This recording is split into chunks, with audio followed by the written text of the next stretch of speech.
Good afternoon, everybody. My name is Nicola Brack. I'm one of the child nutrition supervisors here at the Department of Education, and I get the distinct pleasure of doing the monthly update for the month of November. So let's get started. All right. So today's agenda, we're going to go over some updates and reminders, some upcoming events, and the topic this month is Train the Trainer, training requirements and suggestions, and we'll talk about some tips for training. And there is a Q&A section at the end. Please use the Q&A box to ask your questions, and we'll get to those. So updates and reminders. Registration is open for the 2026 Farm to School Cook-Off.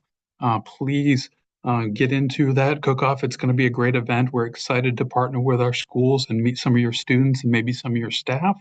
So please join. Registration is open until December 31st. And the challenge ingredients this year are blueberries for breakfast and ground beef for lunch. If you check out the Thursday update, you can see where to register to join that event. Also, an updated reminder for USDA Foods annual order deadline, which is approaching. The delivery sheets are now open and will close on December 5th. And as far as upcoming events, registration information is in the Thursday update to look for. So if anything piques your interest, please look at that Thursday update again. They are on our website. So the December webinar is going to be on after school snack and CACFP at risk. That's on December 15th at 1:30 when our typical webinars are. Financial office hours are happening with our CN financial specialist, Jody. She'll be running those office hours in December and January. December 11th is time study and labor hours. And on January 15th, it's breakfast meal cost breakdown, each starting at 1:30. And then finally, Farm to School.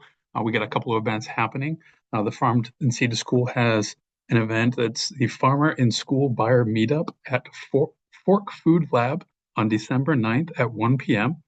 And then we have local foods training here at the Child Nutrition Classroom in Augusta on January 16th at 10 a.m. Again, find out more information, register to attend these events by going to the Thursday update, which can be found on our website.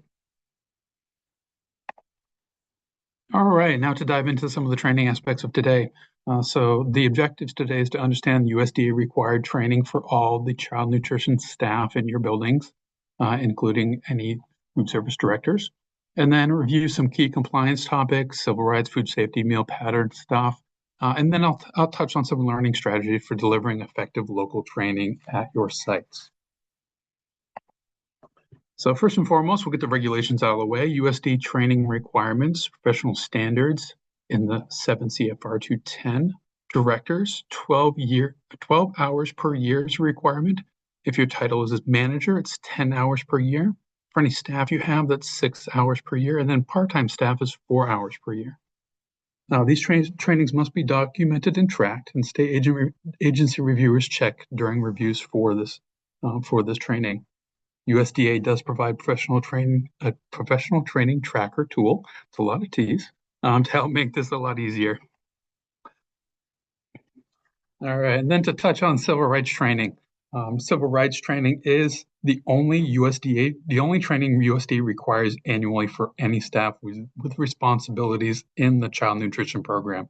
This does include teachers and other staff doing meal counts at the point of service, in the dining areas, or in classrooms. So if you have any staff that are doing meal counting that aren't your traditional child nutrition staff, they still need to get that USDA training on civil rights. Training must include protected classes under USDA rules, use of non-discrimination statement on materials, how to handle complaints of discrimination, and providing reasonable accommodations, for example, meal modifications for disabilities or limited English proficient families. Directors should make sure they can prove every staff member has received this training every year. And some key training areas. These are things that we have seen when we're out and about traveling the state. So areas that could be part of the training that are a good refresher include under the food safety and general compliance area, we recommend annual food safety training. We also recommend an annual review of your standard operating procedures and other procedures that you have. And then a refresher on adult meals and how we deal with that in the program is always recommended. Under meal pattern and documentation, staff should be confident about NSLP and SBP requirements. It's also a good idea to have an offer versus serve refresher. It's very helpful. And then annual refreshers on production records and other documentation in the child nutrition program. These are the areas where we find those common findings during administrative reviews, so reinforcing them locally helps prevent issues.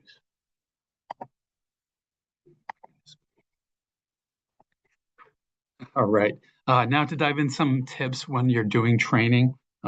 So when delivering that training locally, it's best to keep the training session short and focused. 15 to 30 minutes with breaks is usually plenty enough time and allows for the students, in this case, your staff, to retain that information. Make sure you're using those adult learning strategies, make it interactive and very practical. Real world examples are always going to get you a lot further along. It's always a good idea to demonstrate when appropriate, and then provide for different learning styles. Providing the information visually, auditorily, reading, writing, and hands-on. So if it's required, do some hands-on training. And then always document the training. If you didn't document it, it didn't happen. So make sure you're documenting that training. And I would consider using some formative and summative assessments when it seems like a good option.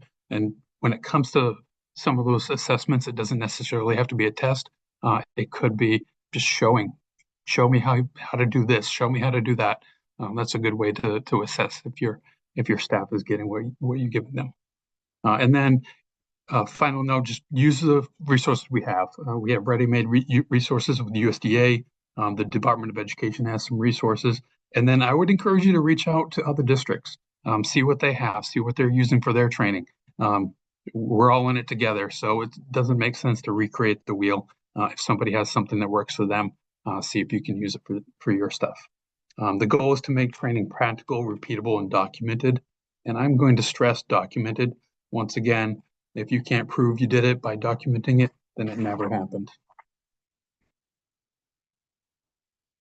All right, so the USDA Team Nutrition has some resources, free training modules, posters, and handouts on their website. There is a professional standards training tracker tool. It's an easy way to log the hours.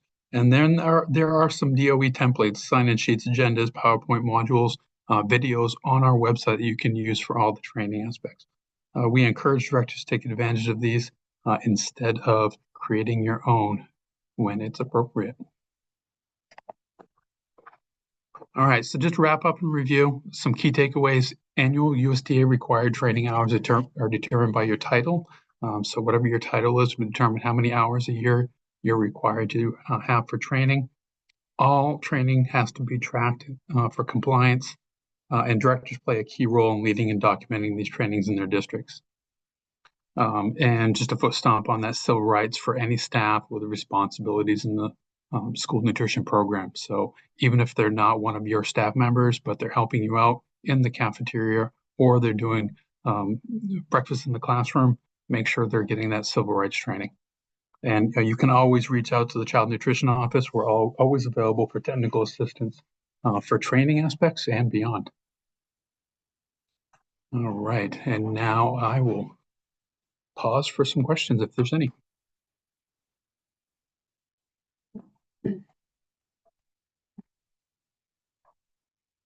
There are no questions. All right. Still no questions. Thank you very much. And if you have any questions or if you need anything at all, please reach out to the Child Nutrition team. We're always here to help you guys out. Thank you.